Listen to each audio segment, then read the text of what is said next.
Gustong gawing alipin ng isa sa mga pinagkakautangan namin. Ano ang maitutulong ko sa iyo? Tanong ni Eliseo. Ano bang meron ka sa bahay mo? Malaki ang problema ng babae. May utang na iniwan ng kanyang namatay na asawa na propeta pa man din. At ang kanyang dalawang anak na bata pang lalaki ay kukuhanin ng pinagkakautangan nila, gagawing alipin. Kasi ng batas nila noon, pwedeng pambayad sa utang ang anak. Kaya sabi naman niya sa kanyang propeta na siyang amo, siyang leader, siyang teacher ng kanyang namatay na asawa. Ito po, alam niyo naman na ang aking asawa maka-Diyos. Pero ang dami naming utang at ang mga anak ko magiging slaves pa. So, nagpapatulong siya actually. So, sabi ni Eliseo, ano bang maitutulong ko sa iyo? At kasunod nun, ano ba ang meron ka sa bahay mo? Kasi baka biglang isingit ng babae, ano po bang meron kayo sa bahay nyo? Kailangan ko yun. So sinabi agad ng propeta, ano bang maitutulong ko sa iyo? Ano ba ang meron ka sa sarili mong pamamahay? Wala po. Maliban sa isang boteng langis. Sagot niya. Na parang sinasabi niyang, ano na yun? Bali wala naman. Isang boteng langis lang. Sinabi ni Eliseo, puntahan mo ang iyong mga kapitbahay at humiram ka ng mga lalagyan ng langis hanggat mayroon kang mahihiram. Pagkatapos magkulong kayo mag-iina sa inyong bahay at lahat ng lalagyang nahiram mo'y punuin mo ng langis na nasa bahay mo. Itabi mo na ang mga napuno na. So ang tulong na sinabi ni Eliseo sa kanya ay hindi pera, hindi bagay, kundi idea. Isang ideya. At sabi niya, ito yung ideya na itutulong ko sa iyo. Hindi ko pera, kundi ano bang meron ka sa bahay mo at itong gagawin mo. Manghiram ka ng maraming empty jars, mga sisidlan ng langis sa mga kapitbahay mo. Dalin mo sa iyong bahay at yung langis mo, isalin mo sa mga jars na yon. Punuin mo lahat ang mga jars na yon. So ang tanong ay, paano naman magkakasya yung konti niyang langis sa maraming empty jars? Kaya dyan nga papasok yung ganda ng kwentong ito. At sa pagpapatuloy ng kwento, pag napuno mo na ang mga lalagyan na yan, di syempre, may langis ka na. Umuwi na nga ang babae at pagdating sa bahay ay nagkulong silang mag-iina. At isa-isang pinuno ng langis ang mga lalagyan habang ang mga ito'y dinadala sa kanya ng kanyang mga anak. So hindi na uubos yung langis na galing sa kanyang original na lalagyan bagamat konti lang ito. Kaya napuno niya ng napuno yung mga lalagyang nahiram nila sa kanilang mga kapitbahay. Hindi alam ng ina na puno ng lahat kaya sinabi niya, abutan pa ninyo ako ng lalagyan. Puno na pong lahat, sagot ng kanyang anak. At tumigil na ang pagdaloy ng langis. So, ang dami na nila ngayong langis. Punong-puno ang lahat ng lalagyang hiniram nila sa mga kapitbahay. Pumunta siya kay Eliseo, ang lingkod ng Diyos, at isinalaysay ang nangyari. Sinabi ni Eliseo sa babae, ipagbili mo ang langis at bayaran mo ang iyong mga utang. Ang matitira ay gamitin ninyong mag-iina. So magkakapera na sila kasi mahal ang olive oil. Yan ay gamot, yan ay pagkain, yan ay ginagamit sa pag-anoint, at yan ay disinfectant, lahat na. Nagagamit nilang mabuti yan, parang langis ng nyug natin. At sabi niya, ang dami na po naming oil, ano naman gagawin namin?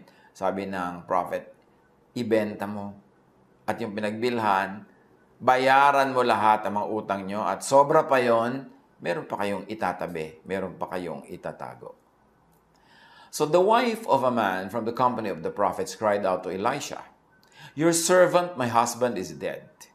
And you know that he revered the Lord, but now his creditor is coming to take my 2 boys as his slaves. So the death of a family member, especially the death of a breadwinner, could be a financial blow to a family or to a dependent. Pag may namatay, financial problem usually ang kasama niyan. Lalo't lalo kung yung sumakabilang buhay ay siyang inaasahan, sinasandalan, kinakapitan ng mga naulila. May lesson agad sa atin yan. Do your best to not depend on someone else, on only one person or a supporter. Hanggat kaya, habang kaya, huwag umasa sa iba. Kahit yung iba na yon ay tatay, nanay, kapatid, anak, asawa, pinsan, kaibigan, do your best to earn your own money. Do your best to have your own trade para hindi ka aasa dahil pag namatay siya, paano ka ngayon? Lalong-lalo kung wala naman kayong mga insurance, wala kayong mga kabuhayan, paano na ako nakaasa ka lang? Nakakapagtaka yung marami, tahimik na tahimik ang buhay nilang umaasa lang sa isang tao naghahanap buhay. Hindi ba lang nila iisip, paano pagka biglang kinuha ng mga anghel tong aking inaasahan? Anong kakainin ko? Huwag umasa hanggat pwede. 1 Thessalonians 4:11-12. Make it your own ambition to lead a quiet life. You should mind your own business and work with your hands, just as we told you, so that your daily life may win the respect of outsiders and so that you will not be dependent on anybody. Isang mahalaga na spiritual teaching yan, not to be dependent needlessly. Unless you're too young, too old, or too sick, or you are nag-aaral, o kaya ay meron kang hinihanda, kailangan self-supporting ka para mas secure ka. Do your best to be a more than one income household. Tulad ng buong pamilya na ito, isa lang pinagkakakitaan ng inaasahan, yung kita ng kanilang tatay or husband na prophet. At maraming mga pamilya, one income household. Isa lang ang kumikita, lahat gumagastos. Kaya hindi sapat ang kinikita, kaya nabubuhay sila sa hirap, sa kakapusan, sa laging kulang. Paano kayong kaisa-isang yun ay nagkasakit o nabawian ng buhay? Ecclesiastes 11:1-2. Ship your grain across the sea. After many days, you may receive a return. Invest in 7 ventures, yes, in 8. You do not know what disaster may come upon the land. So even though sa pag-i-invest, kailangan may konting diversification. Do not put all of your eggs in one basket. Kung ikaw daw ay magsasakay ng iyong mga trigo at mga paninda sa isang barko, merong tubo ka pagbalik niyan. Pero mag-invest ka, mamuhunan ka sa 7, kahit hanggang 8 iba't ibang hanap buhay. Kasi hindi mo daw sigurado kung alin dyan ang aasenso, alin ang lulubog, kasi hindi mo alam kung anong uri ng mga dilubyo ang pwedeng mangyari sa buhay. So, huwag laging aasa sa isa lang na income. Katulad nitong nangyari ang quarantine, nangyari ang mga lockdown, yung mga pamilyang isa lang ang naghahanap buhay tapos nawalan pa ng trabaho, di syempre hirap na hirap. Dapat bago dumating yung lockdown na yan, yung mga ibang productive members, able-bodied na mga members ng family, ay naghanap-hanap din ng mga ibang gagawin ng konting kahit man lang buy and sell, kahit man lang part-time job, para hindi nakaasa lang sa iba at sa isa. At yung may mga pamilya naman, ang negosyo nila, halimbawa, ay naipasara dahil nga sa pangangailangan ng quarantine. Lahat ng pera nila, lahat ng negosyo nila nandoon, di biglang wala silang income kahit ano. Kaya maganda yung iba-ibang members ng family, iba-ibang hanap buhay, hindi puro pare-pareho ng profesyon. Kasi yung profesyon na yun, pagka inabutan ng isang dilubyo, kahit man lang seasonal, di lahat sila ngayon nakatunganga. Kailangan may diversification, iba-iba, hindi lahat, iisa lang ang ginagawa. At kung nangangailangan tayo, may lesson agad yung kwento, seek help from a righteous person. Doon siya nagtanong sa propeta, hindi siya pumunta sa nagpa 5-6, sa sobrang nagpapautang, hindi siya nagpunta sa pwede silang magipit dahil lalo silang lulubog. Seek help from someone who will lead you to look into your own resources and to help yourself. Kaya sabi ng propeta, what do you have in your house? Hindi sinabi ng propetang, may kamag-anak ka bang may pera? Utangan mo. May kapitbahay ka bang may pera? Yun ang lapitan mo. No, ang sabi ng propeta, anong meron ka?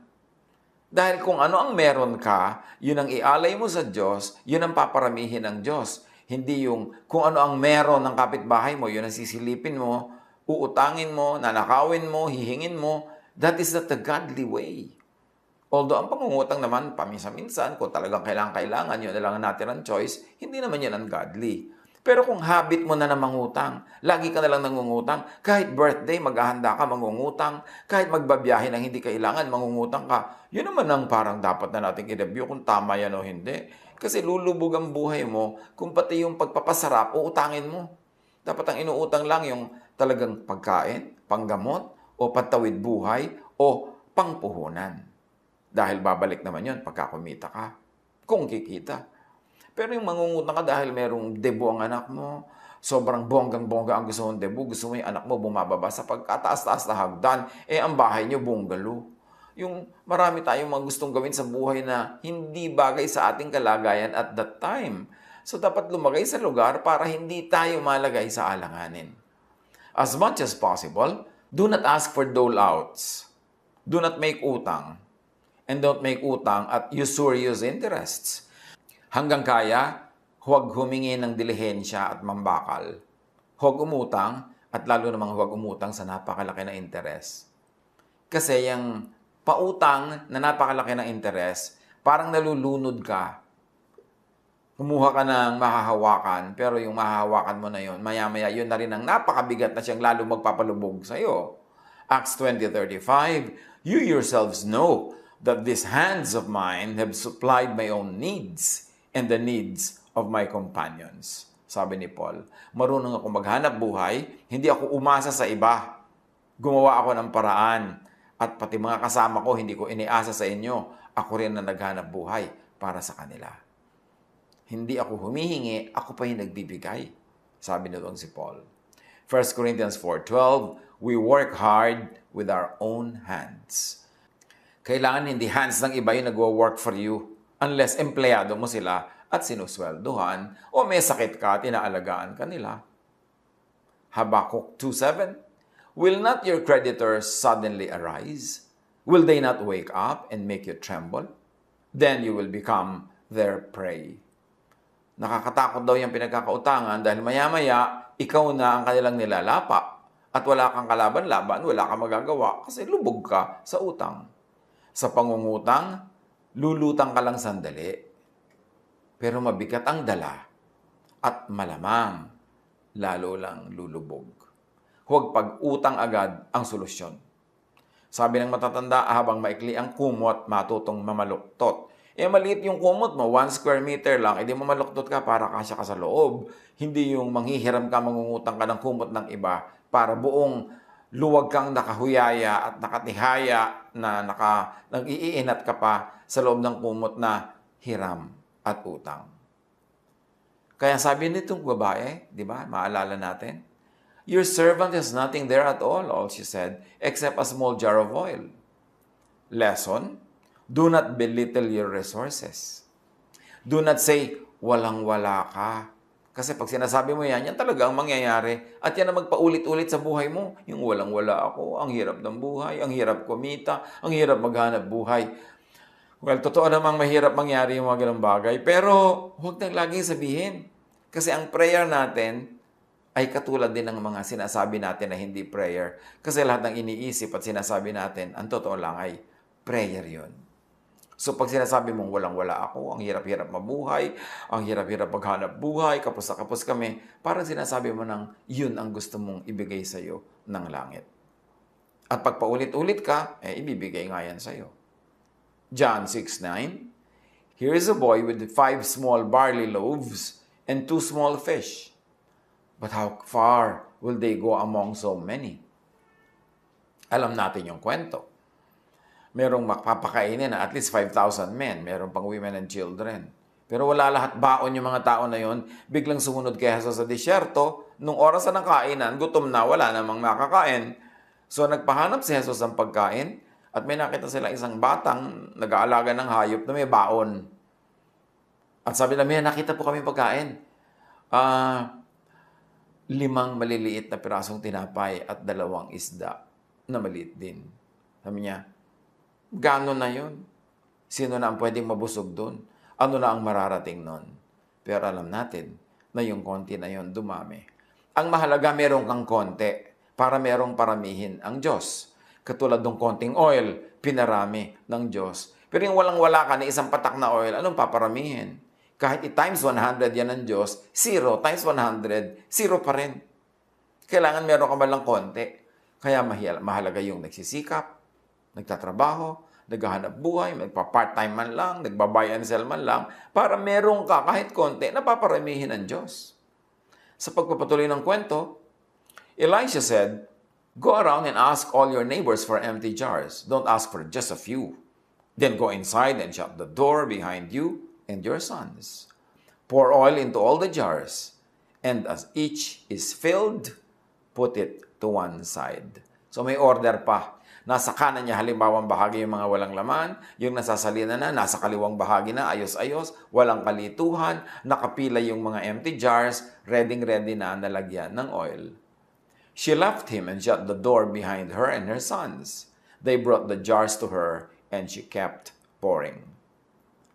Lesson: if you would ask for help, ask for empty jars, not the oil or the contents of the jars of your neighbors. Kung hihingi tayo ng tulong, ang hingi natin yung hindi sobrang masakit na itulong sa atin ng iba. Huwag naman yung nagdusa na sila dahil tayo tinulungan. Huwag naman yung sobra na sila na sacrifice. Empty jars lang ang hiramin. Huwag yung oil sa loob ng jars nila. At syempre, dahil ginamit mo yung jars nila, dapat naman nung isoli mo yon may laman. Matapos mong ibenta yung iba sa ibang tao, nung isoli mo dapat yung jars, may laman. Ganun ang nagsosole ng mga blessing. May sukle. Ganun ang paraan na patuloy na binebless ng langit. If you would ask for help, ask for what is easy for people to give, to lend, para sila magpahiram. Hindi yung napakahirap ng hinihingi mo, halos hingin mo na ang buo nilang kaluluwa at katawan, mahirap kang matulungan pagka ganun. Kaya tiyakin din natin na tayo naman may mga little of this, little of that, little of this, little of that, para pag humingi tayo sa kapwa o humiram tayo, konti na lang yung kailangan at konti na lang yung kulang. Hindi yung mula 0 hanggang 20, hihiramin mo lahat dahil wala ka nga. Kaya mahalaga sa tao, pag good ang days, pag healthy, pag may pagkakataon, kumita. Para kung kailangan mo ng kung ano man, manghihiram ka o mangungutang o hihingi sa kapwa, konti na lang kasi meron ka namang meron na natira sa sarili mo, sa pagsisikap mo. At mahalaga, tulad ng nakita natin sa kwento, involve your family. Involve the stakeholders in problem solving, in production. Hindi sinabi ng babae na, bata pa po ang mga anak ko, baby pa, hindi ko pa sila mauutusan, hindi pa siya pwedeng tumulong sa akin. Tulad ng ginagawa ng maraming pamilya ngayon, sobrang mga baby na mga anak. Tuloy yung mga anak, wala man lang silang alam na trabaho, wala silang alam na hanap buhay, walang skill, walang marketable skills, walang useful skills. So paano na pag namatay yung ganong tatay? Ano yung kakain ng alikabok? Dahil walang alam na gawin. Sa pagpapatuloy ng kwento, when all the jars were full, she said to her son, "Bring me another one." But he replied, "There is not a jar left." Then the oil stopped flowing. O mahalagang lesson, maximize your resources, maximize your effort. Dapat nung oras ng panghihiram, todo-todong effort na sila sa panghihiram. Kasi nung nagsimula ng dumaloy ang langis, hindi na yung titigil hanggang hindi ubos yung lalagyan. Napuno lahat ang empty jars. Kung 3 pa lang yung nakolekta nila, tumigil na yun sa 3. So dapat merong preparation. Ano man ang gagawin natin, merong stage of preparation yan. Para habang ginagawa na natin, tuloy-tuloy na yung ginagawa. Hindi na tayo maaabala ng pagtigil, paghahanap ng kailangan, at mga ganon. Ecclesiastes 9:10, whatever your hand finds to do it with all your might. Hindi might ng iba, your might. For in the realm of the dead, where you are going, there is neither working, nor planning, nor knowledge, nor wisdom. So habang may panahon, may lakas, gawin na ang lahat in the best possible way, kasi hindi ka laging malakas, hindi ka laging buhay, hindi ka laging may pagkakataon. Prepare everything beforehand. Be organized to maximize fruitfulness. Proverbs 24:27, put your outdoor work in order and get your fields ready. After that, build your house. So huwag mong unahin yung pagpapagawa ng bahay, unahin mo muna yung hanap buhay. Marami sa ating mga kababayan nagkaroon na ng pagkakataon, nagkaroon na ng trabaho abroad, nagkaroon na ng kita. Pag magkaroon ng pera, ang uunahin agad, magkabahay, magkakotse, magkagamit, lahat yun expense. Tapos mamaya, wala na uli silang trabaho abroad, wala na namang hanap buhay, walang negosyo, o nabebenta lang yung bahay, nasa sanglay ang alahas, nabebenta yung kotse. Ang dapat unahin, pag may pera, hindi consumption, gawin itong puhunan para sa production. Para pag nagsisimula ng umadaring production mo, yung pera mo gugulong na ng gugulong, gumagawa ng tubo habang umaandar, ang gastusin mo yung tubo, huwag mong gastusin yung puhunan. Nagkaroon ka ng tindahan, ang gagastusin mo lang sa personal na gastos, yung tubo, hindi yung buong benta maghapon. Kasi mamamalengke ka kinabukasan, pampalit sa mga nabenta mo mga paninda, ginastos mo na, di wala ka ng pambili ng tinda.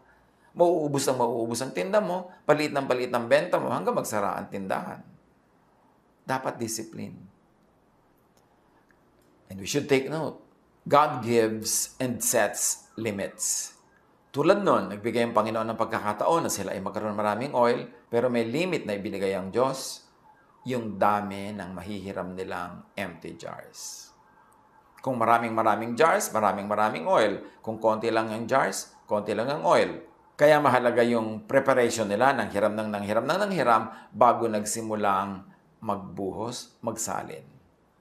Ecclesiastes 4:8, there was a man all alone. He had neither son nor brother.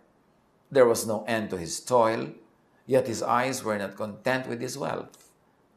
For whom am I toiling, he asked, and why am I depriving myself of enjoyment? This too is meaningless, a miserable business.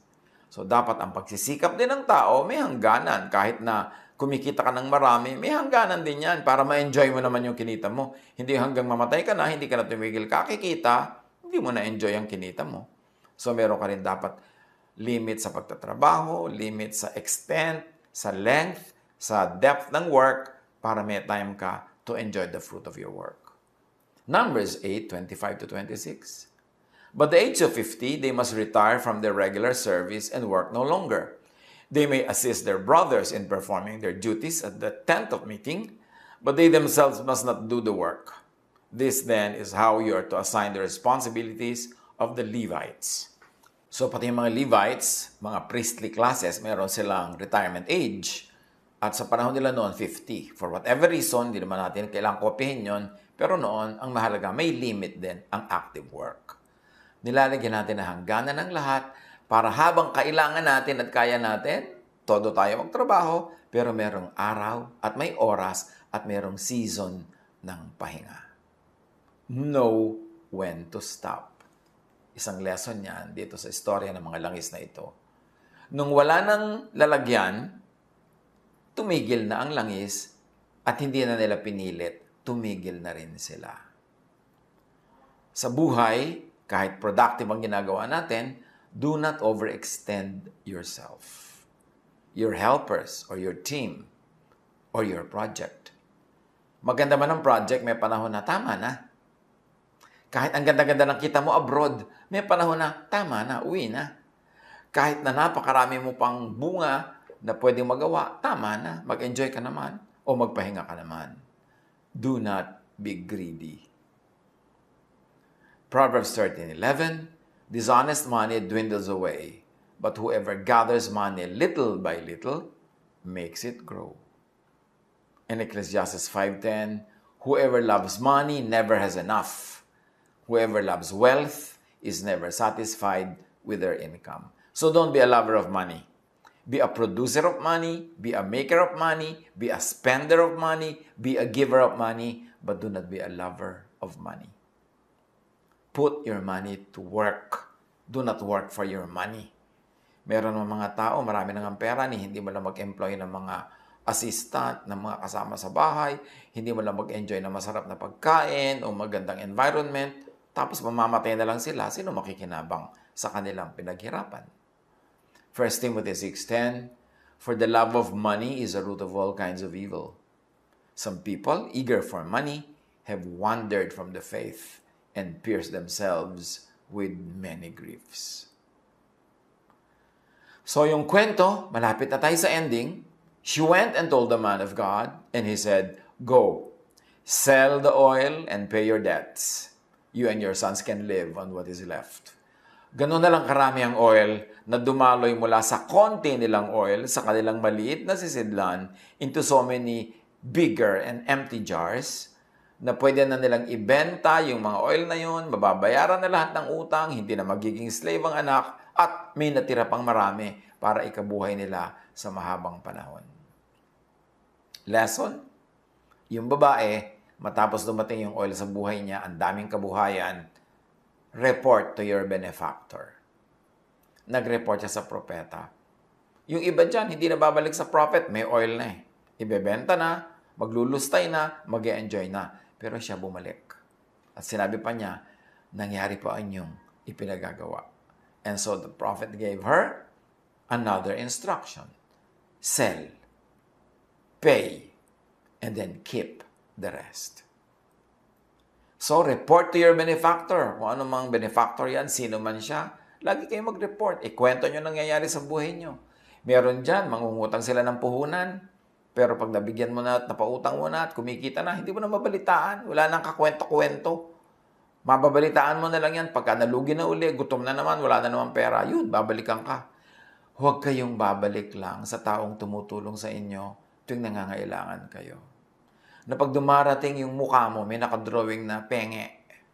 Pengeng pera, pengeng ganito, pengeng ganon.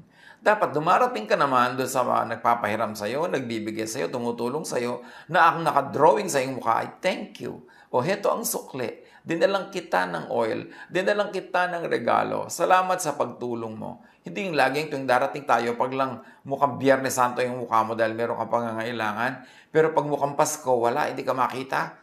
Solo mo lang yung saya. Pagdusa, nandun ka na naman sa taong tumutulong sa'yo. Kakasawaan ka niyan. And later on, wala ka nang mahihinging tulong kahit kailangan mo pa. So report to your benefactor, thank your benefactor. And then seek more and seek updated guidance from an effective mentor. Pagka na-bless na tayo, lalo tayong humanap ng magandang payo.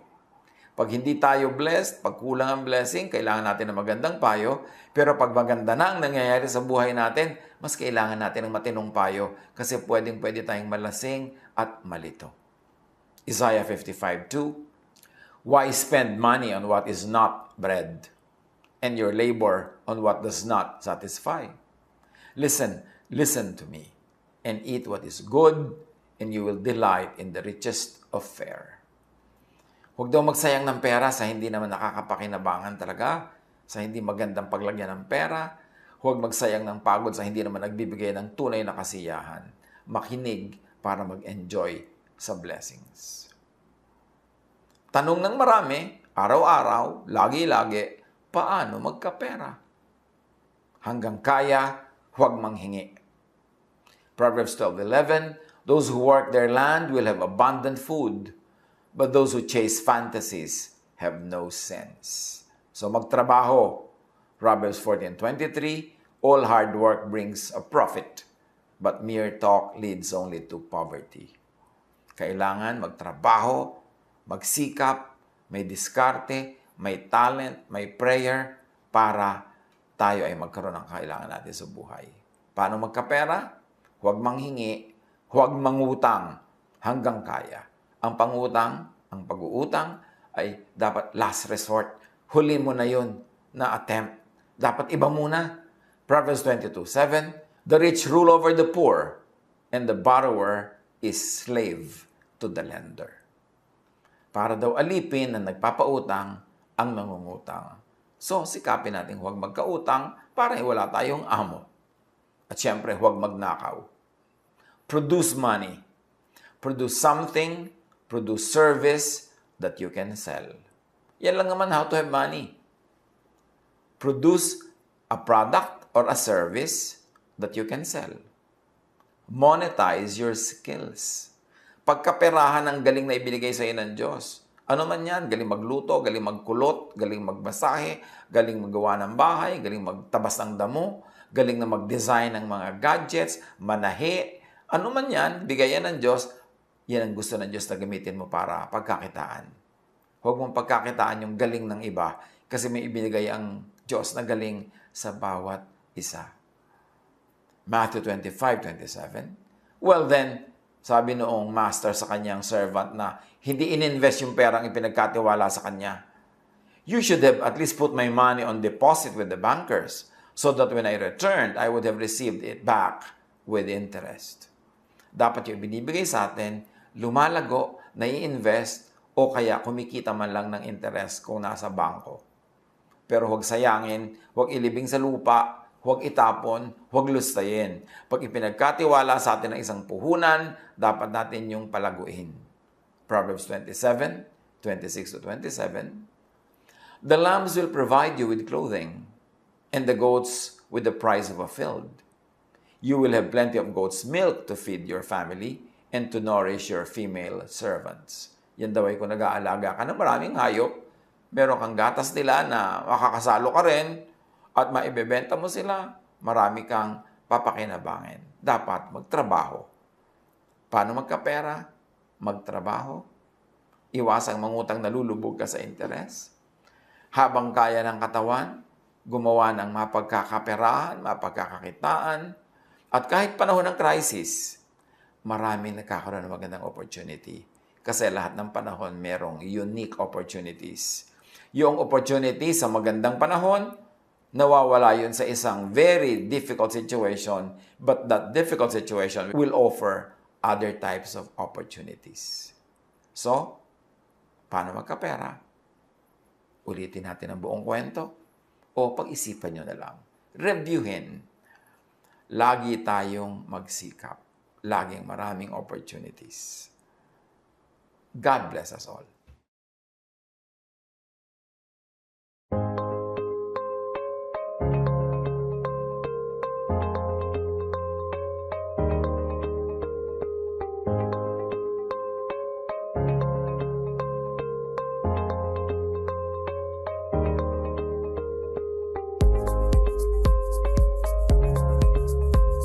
Feeling right, hop in my shoes, run into the day. Sparkles in the air, come and play. Laughing and dancing, around we go. Hearts are like fireflies aglow. Singing our song under the blue sky, holding hands high, you and I. This is my happy dream, like a sweet melody. We're flying so free. This is my happy dream, forever you and me, singing it in harmony. Smiles all around, everywhere we see. Jump in the puddles, joy is our key. Rainbow above, colors so bright. We shine in the day and into the night. Friends by my side, can't stop this fun. Sharing our secrets till the day is done. Sunsets and starry nights we chase, living our lives in this bright place. In this wonder world we made, every moment